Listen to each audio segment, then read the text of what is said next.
সাভারের বিভিন্ন বিনোদন কেন্দ্রে ভিড় করছেন বিনোদন প্রেমীরা। তবে হঠাৎ করে নন্দন পার্ক বন্ধ করায় পার্কে প্রবেশ করতে পারছেন না পর্যটকরা। এ বিষয়ে বিস্তারিত জানাতে সেখান থেকে সরাসরি যুক্ত হচ্ছেন প্রতিনিধি কামরুজ্জামান। কামরুজ্জামান, আপনার কাছ থেকে জানতে চাচ্ছি যে নন্দন পার্ক হঠাৎ করে বন্ধ এবং পর্যটকরা ঘুরতে আসতে পারছেন না সেখানে, এবং আশপাশের পর্যটন কেন্দ্রগুলোতে মানুষের ভিড় সমাগম কেমন দেখেছেন, জানাবেন বিস্তারিত।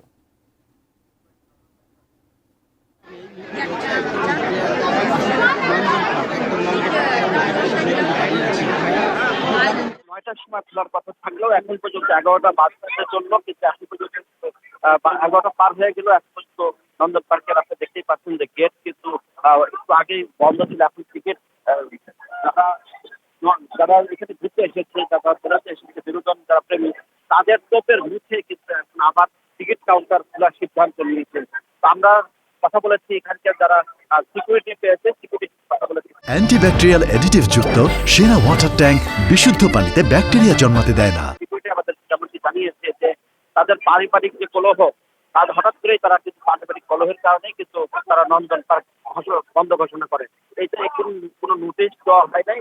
এছাড়াও প্রশাসনের পক্ষ থেকে, পুলিশের পক্ষ থেকে নাকি এসে এখানে বন্ধ ঘোষণার কথা দিয়ে গেছে। এবং এখন কিন্তু আমরা পুলিশকেও আমরা দেখেছি যে ভিতরে পুলিশ প্রবেশ করেছে। কিন্তু যখনই বিনোদন প্রেমীরা এখানে বিভিন্ন জায়গা থেকে এসেছে, আমাদেরকে বলেছে যে তারা কেউ চিটাগাং থেকে এসেছে, কেউ নওগাঁ, রাজশাহী থেকে এসেছে, দূর দূরান্ত থেকে এসে কিন্তু এখানে যখনই বন্ধ পেয়েছে তখনই কিন্তু আপনার তারা কিন্তু খুব মানে তারা বন্ধ পেয়ে কিন্তু তাদের উত্তেজনা শুরু হয়ে গেছে। এবং তখন তারা গেট, আমরা দেখেছি যে গেটের মধ্যে যখন একের পর এক যখন তারা খোলার চেষ্টা করছিল, তখনই কিন্তু নন্দন পার্কের স্টাফরা তারা টিকিট বিক্রি করার সিদ্ধান্ত নিয়েছে। আপনারা দেখতে পাচ্ছেন যে এখন পর্যন্ত ভিতরের যে পরিবেশটি আপনারা দেখতে পাচ্ছেন যে এখনো টিকিট ছাড়েনি।